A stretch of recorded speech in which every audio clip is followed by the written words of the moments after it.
Salut tout le monde, bienvenue à un nouvel épisode de Sur ce, bonne soirée. Aujourd'hui, on vous fait la suite de notre dernier épisode. On vous parle des équipes surprises de la conférence de l'Ouest de la Ligue nationale de hockey. Commençons avec l'Avalanche du Colorado qui sont en ce moment 3e de la division centrale avec quand même un bon dossier de 21 victoires et 15 défaites. Ce qui peut sembler beaucoup de défaites pour une équipe assez pactée offensivement comme l'Avalanche. On a une bonne moyenne de buts marqués par match, une moyenne de 3.3 buts marqués en moyenne, ce qui déclasse 8e de la Ligue. Et quand même 3.3 buts concédés par match, qui déclasse 26e de la Ligue. Donc c'est vraiment défensivement que les faiblesses de l'équipe se sont affichées cette saison. On a un des meilleurs avantages numériques de la Ligue avec un excellent pourcentage de 24.1. Encore une fois, 8e dans la Ligue dans cette catégorie. Un désavantage numérique qui est en difficulté cette saison avec 77.9%, ce qui déclasse 20e de la Ligue. Du côté des joueurs, c'est Nathan MacKinnon qui mène son équipe ainsi que la Ligue en termes de points. En 36 matchs, il a 14 buts marqués. Mais c'est vraiment un gros fabricant de jeu cette saison, 43 passes, pour un total de 57 points à ses 36 matchs cette saison, avec un excellent dossier de plus 6. C'est vraiment lui et son coéquipier à l'aile Mikko Rantanen, qui est lui en 36 matchs, 19 buts et 33 passes, pour un total de 52 points, avec un dossier de plus 4. Ainsi que leur quarterback, si on veut, en défense, Cale Makar, 11 buts, 34 passes, avec 45 points cette saison, encore une fois, en 36 matchs, pour un dossier de plus 7. Encore une fois, cette saison, c'est vraiment ce trio très très offensif de MacKinnon, Rantanen et Cale Makar qui mènent non seulement la Ligue en termes de points, mais leur équipe vers des victoires qui peuvent sembler très importantes, surtout après un début de saison pour l'Avalanche qui a été très difficile. On a subi plusieurs défaites de suite avant d'obtenir notre premier gain de la saison. Donc vraiment, c'est défensivement qu'on a vu les difficultés, surtout dans ce qui est des buts alloués par match et au niveau du désavantage numérique. Pourtant, on a une grosse brigade défensive du côté de l'Avalanche avec, comme j'ai dit, Cale Makar, mais aussi des gars comme Samuel Girard et Devontae, qui sont quand même des gros piliers en défense depuis plusieurs saisons déjà avec l'équipe. La grosse transaction pour l'équipe dernièrement, ça a été l'acquisition du gardien de but Mackenzie Blackwood des Sharks de San Jose. En échange, les Sharks ont reçu Alexander Georgiev qui avait eu énormément de difficultés au niveau du but. Donc vraiment, c'est un gardien qui, selon moi, n'est pas un gardien numéro 1, n'est pas un gardien partant tout simplement. C'est un gardien qui a subi beaucoup de difficultés et qui a été d'ailleurs l'ancien gardien numéro 2 d'Igor Shesterkin à New York il y a quelques saisons. Donc l'acquisition de Mackenzie Blackwood, dans mon cas, je trouve que c'est une très bonne affaire. En 23 matchs, cette saison, en 21 d'ailleurs, départ, c'est quand même 9 victoires, 10 défaites et 3 défaites en temps supplémentaire, mais quand même une moyenne d'arrêt de 9.14, qui est quand même assez bien. Oui, Mackenzie Blackwood n'est peut-être pas le meilleur gardien de but qu'il y a dans la Ligue, mais avec les Sharks, il a vraiment fait un bon travail. C'est vraiment un gardien de but qui, je trouve, est sous-estimé. C'est vraiment un gardien qui peut faire la job. Blackwood qui a eu son plus gros nombre de matchs joués en saison, c'était en 2023-2024 avec 44 matchs joués, avec 41 départs d'ailleurs, 10 victoires, un gros 25 défaites et 4 défaites en temps supplémentaire. Mais quand même 10 victoires, ça a été un sommet en carrière. Donc avec Colorado, je sens qu'il va pouvoir premièrement se rendre à plus de 10 victoires. On a déjà rendu à 9 victoires en 21 départs. Donc non seulement on a quand même un bon pourcentage d'efficacité au niveau des arrêts, une moyenne de buts alloués de 2.83 qui peut sembler haute, mais quand même, on a une bonne brigade défensive au Colorado, donc ça va pouvoir avantager non seulement les moyennes, mais aussi les buts alloués. Donc, il faut évidemment donner la chance à Mackenzie Blackwood de bien se développer au sein de sa nouvelle formation et il pourrait être vraiment un aspect très important dans les futurs matchs et peut-être dans les prochaines saisons s'il reste au sein de l'équipe. Donc la suite pour l'Avalanche dans la prochaine année 2025 qui s'approche à grands pas. On vient de sortir d'une séquence de 3 victoires. Une victoire de 4-2 contre les Sharks le 19 décembre. Une autre victoire 4-2 face aux Ducks et une bonne victoire face au Kraken de Seattle le 22 décembre dernier. Et leurs prochains matchs seront contre Utah le 27 décembre. Donc c'est Colorado qui se sont remis sur leurs pieds depuis leur début de saison assez désastreux. On peut s'attendre à une grosse équipe qui va pouvoir potentiellement aller encore une fois en série. Passons maintenant aux Blackhawks de Chicago. Eux qui sont 8e dans la division centrale, qui sont dernière place dans leur division, qu'ils ont une fiche de 12 victoires, 21 défaites et 2 défaites en prolongation. Si on regarde les statistiques de l'équipe, ils ont une moyenne de 2,6 dans les buts pour. Ils sont 28e du classement, ce qui est pas très bon.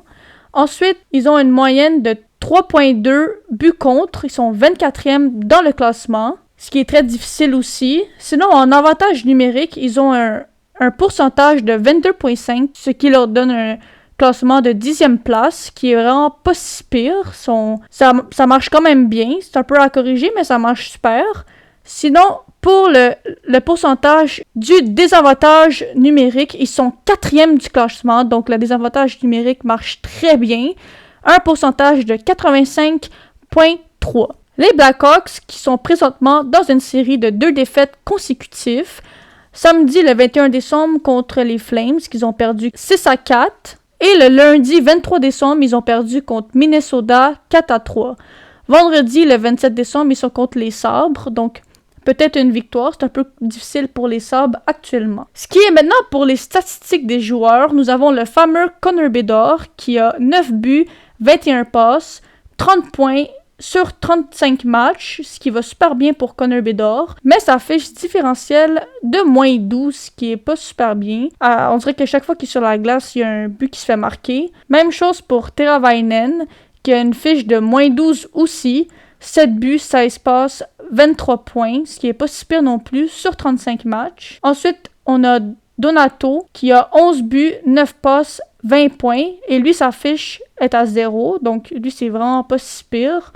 Il est quand même présent dans l'équipe. Un peu plus compliqué pour Taylor Hall, qui a 7 buts, 11 passes, 18 points et moins 8. Lui, habituellement, il marque plus de buts, il est plus présent dans l'équipe, donc un début de saison un peu plus difficile. Même chose pour Tyler Bertuzzi, ce qui est un peu difficile de son côté. 10 buts, 7 passes pour un total de 17 points, qui a une fiche de moins 14. Fait que lui aussi, chaque fois qu'il est sur la glace, on dirait qu'il se fait compter un but. Du côté de Vlasic, 2 buts, 14 passes, 16 points, moins 8. Donc c'est un peu difficile pour lui aussi. L'équipe est, on dirait, sont en train de dormir un peu. Sinon, Foligno, 8 buts, 7 passes, 15 points, mais moins 12 aussi. Murphy, 1 but, 12 passes, 13 points, mais lui, il a une fiche de plus 2, donc un défenseur qui est présent dans l'équipe. Dickinson, 7 buts, 5 passes, 12 points, une fiche de moins 1, que lui aussi, c'est pas si pire sa fiche. Reichel, qui a joué 31 matchs, a 3 buts, 7 passes pour un total de 10 points, une fiche de moins 5, ce qui est vraiment difficile pour lui aussi. Et un dernier, que c'est vraiment difficile, qu'habituellement, il fait beaucoup plus. Kourachev, en 28 matchs, il a 3 buts, 2 passes, 5 points et une fiche de moins 27. Ouais, je pense que c'est, avec Kirby Dach, c'est le deuxième plus pire de la LNH. Moins 27, c'est pas acceptable. En plus, en 28 matchs, ça veut dire vraiment que chaque fois qu'il est sur la glace, il y a clairement un but. Fait que un centre un peu difficile de son côté, un peu absente dans l'équipe comparé à les saisons dernières. Fait que je trouve vraiment qu'il doit se forcer, il doit être plus présent dans l'équipe, parce qu'habituellement, il fait beaucoup plus bien. Fait que là, maintenant, si on regarde un peu des côtés des gardiens de but, nous avons Mrazek, le gardien numéro 1 des Chicago. Il a joué 21 matchs, il a 7 victoires, 12 défaites, et une défaite en prolongation, ce qui est une fiche un peu difficile, mais c'est pas si pire à date. Il peut beaucoup se rattraper.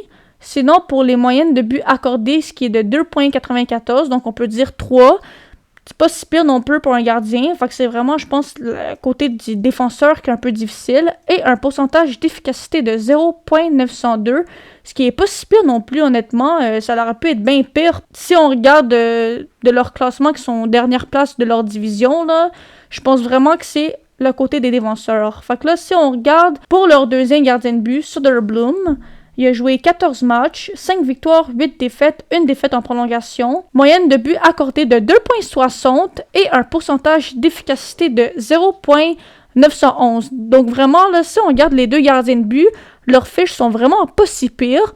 Fait qu'on voit vraiment que c'est l'erreur des défenseurs. Vraiment, si on regarde leurs fiches de différentiel, on voit vraiment que c'est les joueurs qui ont la difficulté et non du côté des gardiens de but.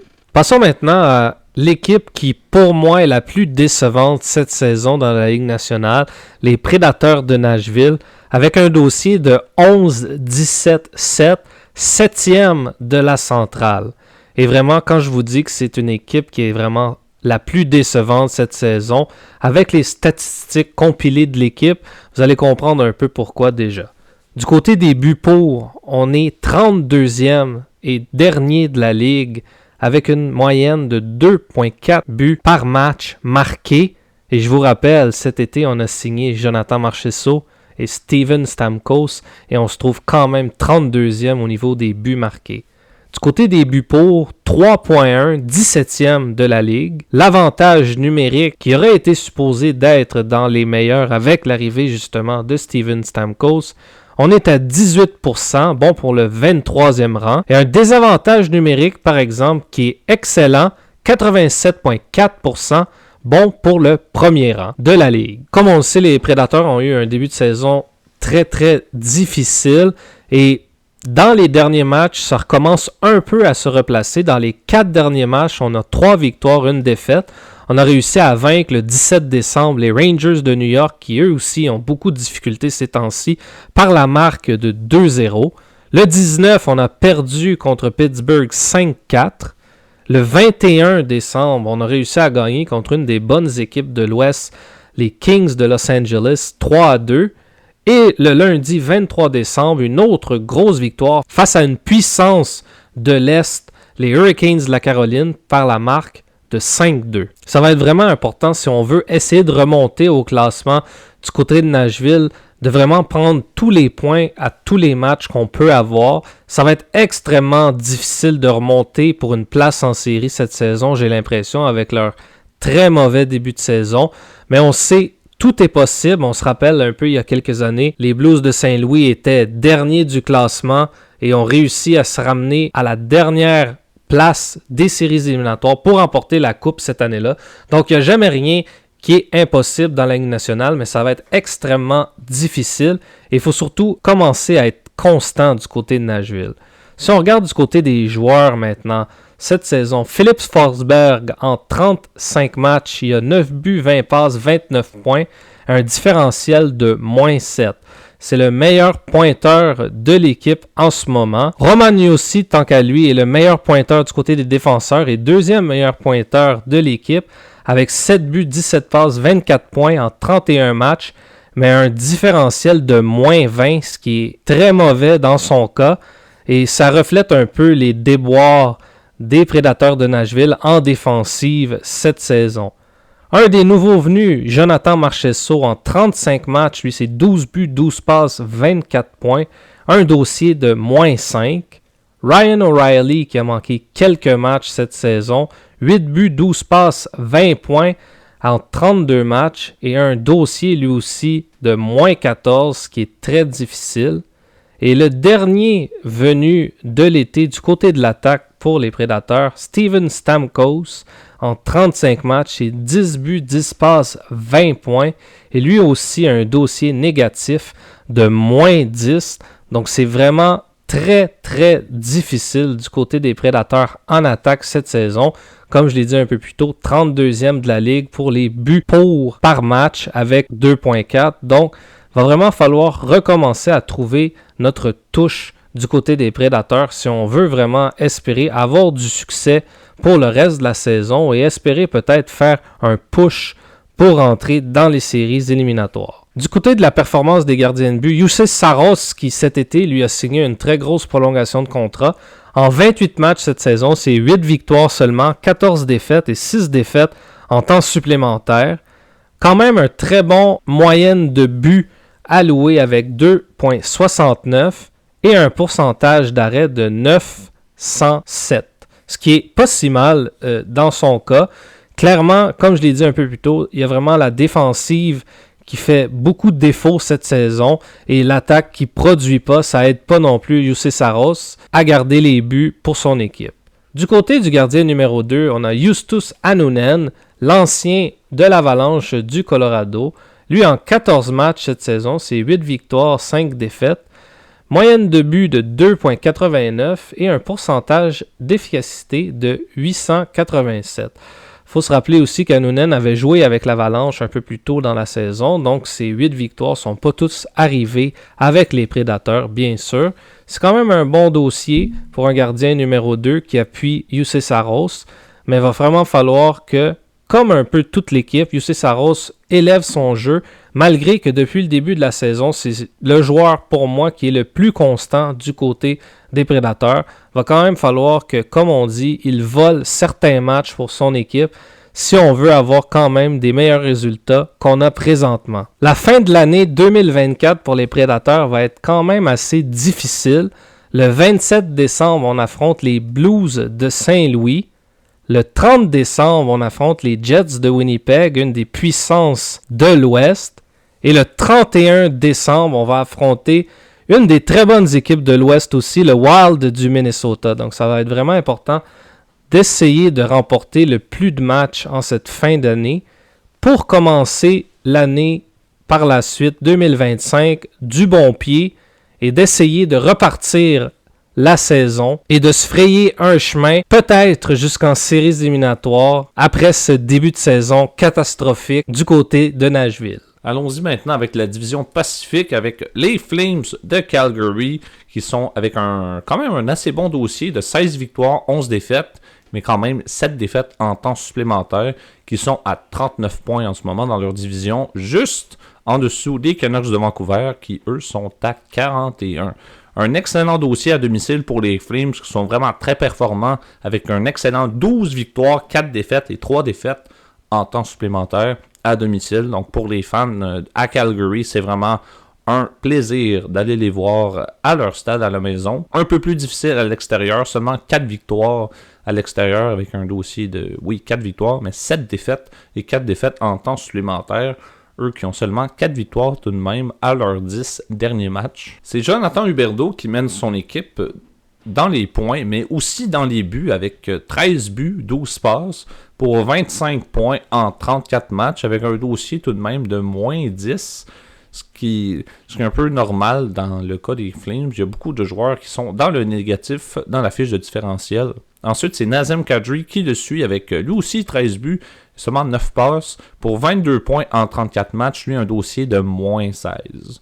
Donc, quand même assez difficile cette saison pour Nazem Kadri, un peu plus que la saison passée en tout cas. Connor Zary est le troisième meilleur pointeur de l'équipe avec 8 buts, 12 passes pour quand même un assez bon 20 points en 34 matchs avec un dossier quand même pas si pire de moins 6. Pour ce qui est des défenseurs, c'est Mackenzie Weegar qui mène son équipe en défense avec 4 buts, 14 passes pour 18 points en 34 matchs et un assez bon dossier de plus 5. Et son coéquipier Rasmus Andersson, lui, 6 buts, 9 passes, 15 points quand même, pas ce qu'on attend du meilleur défenseur de l'équipe.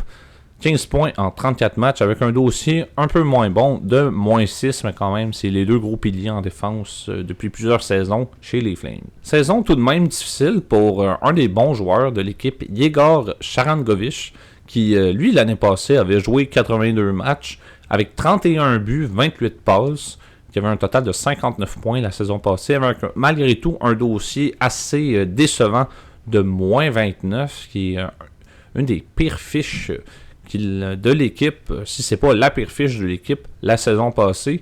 Et cette année, un peu plus au ralenti, 6 buts, 3 passes pour 9 points en 27 matchs, donc on va peut-être pas s'attendre à une saison aussi remarquable que l'année passée, mais la saison est quand même assez jeune, lui qui a en ce moment une fiche de différentiel de moins 10. Du côté des gardiens de but, c'est Dustin Wolf qui mène son équipe en termes des victoires, qui est quand même un des bons gardiens de but dans la conférence de l'Ouest. En 17 départs, c'est 10 victoires, 5 défaites, 2 défaites en temps supplémentaire, pour une moyenne de buts alloués quand même de 2,80, ce qui est quand même assez bon, et un pourcentage d'efficacité au niveau des arrêts de 910, qui est quand même assez bon. Dustin Wolf, qui est un gardien que je trouve encore une fois sous-estimé dans la ligue, et qui est quand même un excellent gardien partant. Et son deuxième, Dan Vladar, lui, en 17 départs, c'est 6 victoires, 6 défaites et 5 défaites en temps supplémentaire. Donc vraiment, ce n'est pas sa force de frappe, les prolongations. Une moyenne de buts alloués de 3,07 buts alloués par match et une moyenne d'efficacité un peu plus difficile avec 8,86. Donc un peu plus difficile pour Dan Vladar. Donc on fait vraiment plus confiance à Dustin Wolf qui est vraiment un excellent gardien de but avec les Flames. C'est déjà une 3e saison pour Jonathan Huberdeau avec les Flames de Calgary, lui qui avait passé, disons, la première moitié de sa carrière avec les Panthers de la Floride, qui lui avait déjà vécu une saison vraiment remarquable en 2021-2022. C'était une saison de 30 buts et 85 passes pour un total de 115 points, une fiche de différentiel de plus 35, donc vraiment ça a été une saison extrêmement remarquable. Les Panthers d'ailleurs qui avaient gagné le trophée des présidents cette saison-ci, mais il a été échangé à la suite de ça aux Flames de Calgary contre Matthew Tkachuk. Et d'ailleurs, son collègue Mackenzie Weegar l'a suivi avec les Flames. Et depuis, c'est un peu plus difficile depuis quelques saisons. En 2022-2023, c'est 15 buts, 40 passes, pour quand même 55 points en 79 matchs. Mais beaucoup de gens l'ont beaucoup critiqué. Étant un joueur québécois au Québec, on l'a beaucoup critiqué vu qu'on est très bon. En tout cas, les journalistes sont très bons pour critiquer nos joueurs québécois. Mais quand même, Jonathan Huberdeau a eu 2 saisons de 50 points et plus depuis qu'il est avec les Flames. Oui, évidemment, ce n'est pas sa saison de 115 points qu'il a vécu à sa dernière saison avec les Panthers, mais c'est quand même un joueur qui est vraiment un excellent fabricant de jeu. C'est un gars qui est capable de passer le puck. Quand même 2 saisons de 40 passes depuis qu'il est avec les Flames. Évidemment, il n'est pas un marqueur dans le sens du terme, comme par exemple pourrait l'être Barkov, qui lui peut marquer 30 buts et plus par saison, ou encore Samuel Reinhart. Mais quand même, avec les Flames, il fait un très bon travail, malgré que l'année passée, en 2023-2024, c'est une fiche de moins 29 qu'il a eu, donc oui, un peu plus difficile. Surtout qu'il y a eu beaucoup de déboires chez les Flames, non seulement au sein de l'équipe, mais au sein des joueurs qui sont partis. Je parle d'ailleurs à Elias Lindholm, Nikita Zadorov, et aussi Christopher Tanev. Donc c'est sûr que quand plusieurs piliers en défense quittent l'équipe, et j'oublie d'ailleurs Jakob Markstrom qui a quitté l'équipe, c'est sûr que ça peut non seulement être difficile pour la confiance, mais pour les performances aussi. Mais je trouve que cette année, vraiment, il se reprend en main, comme l'année passée, il s'est quand même bien repris en main. Sa meilleure saison au terme des buts, c'était en 2022-2023 avec 15 buts avec les Flames. Cette année, on est déjà rendu en 13 buts en 34 matchs. Donc, d'après moi, il va pouvoir marquer probablement 20-30 buts cette saison. Oui, seulement 12 passes, mais c'est 25 points en 34 matchs. Je trouve que c'est quand même assez excellent. Pour un joueur qui est quand même assez excellent. 865 matchs joués en carrière jusqu'à maintenant. 238 buts, 507 passes pour 745 points en carrière. Donc, quand même un excellent joueur de hockey. De chez nous en plus. Donc, on peut être fier de ce gars-là qui fait un excellent travail avec une équipe qui va quand même assez bien pour l'instant, cette saison. Donc pour les Flames, ça va être une fin de mois de décembre et une fin d'année quand même assez remplie de défis si on veut. Le 28 décembre, ça sera contre les Sharks à l'extérieur. Et le 29 et le 31 décembre, respectivement, ce sera contre les Golden Knights de Vegas, qui vraiment est une équipe extrêmement solide dans la conférence de l'Ouest. Et le 31 décembre, ils affronteront les Canucks de Vancouver à domicile. Donc les Canucks qui sont juste au-dessus d'eux avec 2 points de plus. Donc ça serait important pour les Flames d'aller battre les Canucks non seulement à domicile, mais pour pouvoir monter dans la division Pacifique. Passons maintenant du côté des Sharks de San Jose. Eux qui sont 8e place dans la division Pacifique, qui sont dans la dernière position, avec une fiche de 11 victoires, 20 défaites, 6 défaites en prolongation. Pour ce qui est de la fiche de l'équipe, pour ce qui est les buts pour, ils ont une moyenne de 2.7, ce qui les classe 24e du classement, ce qui est pas très bon. Pour les buts contre, ils ont une moyenne de 3.5, ce qui classe 28e, ce qui est pas bon non plus, ils se laissent trop compter. Ensuite, pour l'avantage numérique, ils ont un pourcentage de 18.1, ce qui les classe 22e du classement, ce qui ont beaucoup de difficultés. Et même chose pour le désavantage numérique, 79%, ce qui les classe 19e. Les Sharks, eux qui sont présentement dans une série de 5 défaites consécutives. Le tout a commencé le samedi 14 décembre contre Utah Hockey Club. Ils ont eu une défaite de 4-3. Ensuite, le mardi 17 décembre contre Winnipeg, 4-3. Jeudi 19 décembre contre Colorado, 4-2. Samedi 21 décembre contre Edmonton, 3-2. Et le lundi 23 décembre contre les Canucks, ils ont perdu 4-3. Leur prochain match sera le 27 décembre contre Vegas. Donc, on s'attend peut-être à une autre défaite, malheureusement, parce que Vegas sont un peu forts, mais on ne sait jamais qu'est-ce qui peut se passer du côté des Sharks. Pour ce qui est du côté des joueurs qui vont bien, nous avons Granlund qui a 11 buts, 22 passes, ce qui donne 33 points, et une fiche de différentiel de 0, ce qui va très bien de son côté. Ensuite, nous avons Eklund, 7 buts, 20 passes, 27 points en 36 matchs, avec une fiche de 0, ce qui va très bien aussi. McLean Celebrini, le nouveau joueur au repêchage, 11 buts, 14 passes, 25 points, mais une fiche de moins 6. Donc c'est un peu plus difficile pour sa fiche, mais ses points, 25 points en 25 matchs, c'est très bien. Sinon, nous avons Wallman, 5 buts, 20 passes, pour un total de 25 points, et une fiche de plus 4. Donc lui aussi, il va très bien. Ensuite, nous avons Zetterlund, 11 buts, 13 passes, 24 points, avec une fiche de plus 6. Donc, on voit vraiment que ces joueurs sont actifs dans l'équipe. On voit vraiment que ces joueurs-là, ils veulent pousser l'équipe à aller plus loin parce qu'on voit que les Sharks ont beaucoup de difficultés ces temps-ci, sont dans la reconstruction. Pour les joueurs qui vont moins bien, c'est un peu difficile de leur côté. Nous avons Cody Ceci, 2 buts, 8 passes, pour un total de 10 points, avec une fiche de moins 8. Habituellement, ce joueur-là, il fait bien plus, donc il doit vraiment trouver le fond du filet. Ensuite, nous avons Dylan Drea, 1 but, 3 passes pour un total de 4 points, moins 8. Lui, ça fait plusieurs saisons qu'il a un peu de difficulté. Et le dernier, c'est un peu difficile, Goodrow, 2 buts, 1 passe, 3 points, avec une fiche de moins 17. Donc lui aussi, quand il est sur la patinoire, il se fait clairement compter plusieurs buts, malheureusement. Donc c'est un peu plus difficile de son côté. Maintenant, ce qui est pour les gardiens de but, on avait Blackwood au début. Il s'est fait échanger contre Georgiev.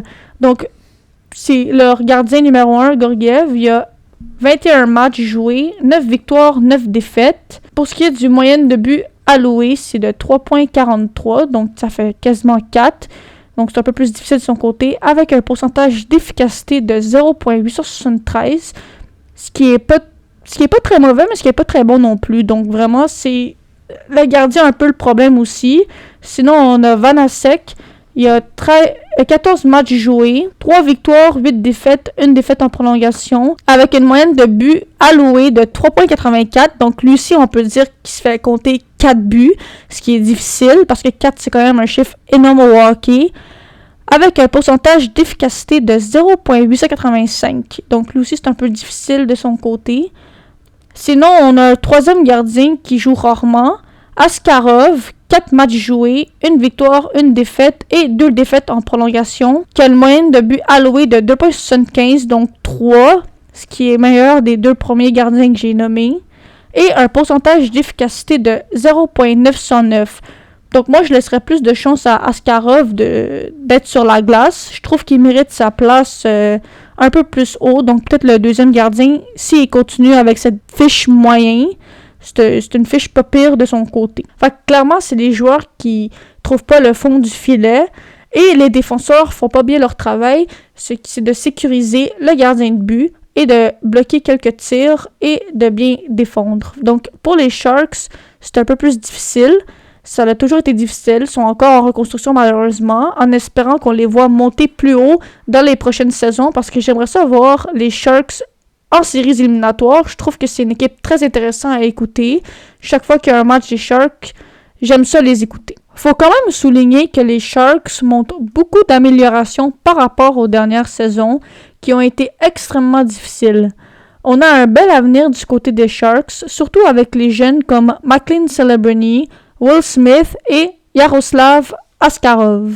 Passons maintenant à une autre équipe qui a beaucoup de difficultés depuis quelques saisons, les Ducks d'Anaheim, avec un dossier de 13, 16 et 4, 7e de la division Pacifique.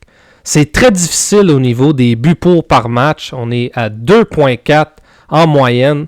Bon pour le 31e rang de la Ligue. Du côté des buts contre, aussi très difficile, 19e de la Ligue avec une moyenne de 3,1. Un avantage numérique désastreux, 30e de la Ligue à 13,9%. Et un désavantage numérique autant désastreux, 74%, bon pour le 28e rang de la Ligue nationale de hockey. Malgré un début de saison extrêmement difficile pour les Ducks, dans les 5 derniers matchs, on semble légèrement se replacer avec un dossier de 3 victoires et 2 défaites. Tout d'abord, le 14 décembre, on a remporté notre match 4-3 face à Columbus. Le 18 décembre, on a réussi à emporter une victoire très importante face aux Jets de Winnipeg, 3-2. Le 20 décembre, on a baissé pavillon malheureusement face aux puissants Avalanches du Colorado, 4-2. Le 22 décembre, une belle victoire de 5-4 face à Utah. Et le lundi 23 décembre, une défaite face aux Golden Knights de Vegas par la marque de 3-1. Les prochains matchs pour les Ducks vont être d'autant plus difficiles. Le 28 décembre, on devrait avoir un match sensiblement égaux contre Philadelphie, mais par la suite, ça va se corser avec le 29 décembre face à Edmonton, le 31 décembre face à New Jersey, le 2 janvier face à Winnipeg et le 3 janvier, on retourne à Edmonton pour affronter encore une fois les Oilers en moins d'une semaine. Donc ça va être quand même une cédule quand même assez compliquée pour les Ducks qui vont devoir faire face à l'adversité pour espérer continuer sur leur bonne séquence des 5 derniers matchs. Du côté des joueurs maintenant, vous allez voir qu'il y a une tendance chez les Ducks qui est un peu fâcheuse et pas dans les normes pour une équipe en reconstruction. Les meilleurs pointeurs des Ducks sont tous des joueurs vétérans et les joueurs plus jeunes qui sont supposés de prendre leur relève, c'est quand même assez difficile cette saison.